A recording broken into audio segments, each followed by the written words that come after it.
Buying a home.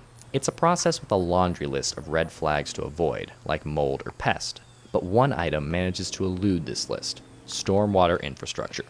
Beneath the metal roadside drains in Jefferson City lies an elaborate network of water pipes on the brink of failure.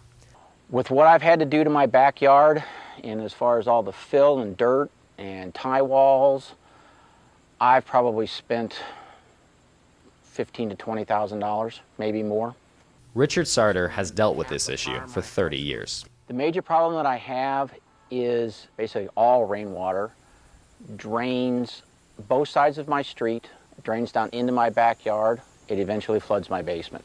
What's happening to Sarter isn't isolated. The Public Works Department is faced with 57 listed stormwater drain complaints in Jefferson City. Frankly, what happens is there's a priority method we utilize where, say, if it affects a street, say a pipe has collapsed under a street, obviously that's going to be a higher priority than if a pipe collapses in a yard, for example.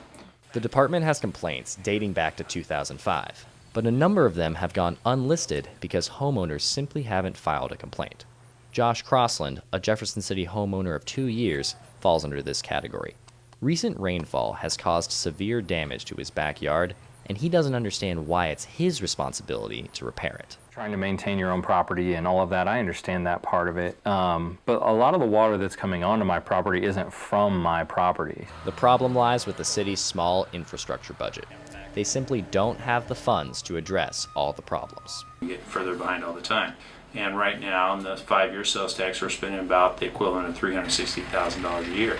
So anyone can see that that's probably not enough to keep up with the problem. With the current sales tax generating only about 20% of the money needed, there has been talk in the department of implementing a stormwater utility fee of $3 to $5 per house per month. People are very hesitant to look at new taxes and see if they can, there's often the thought, well, we could reprioritize and spend money from somewhere else we're spending now over to here. Sarter said before he pays the new fee, he wants the city to fix the problems he has been complaining about for 30 years. I just like the situation fixed.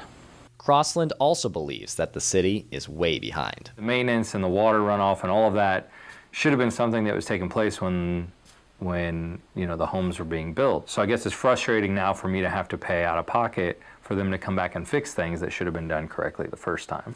Regardless of who is responsible, both Sarter and Crossland demand action. The city needs to do something to repair this situation. The only solution the city is currently offering is a higher utility fee, but residents are wary of spending any more of their own money to fix the city's problems.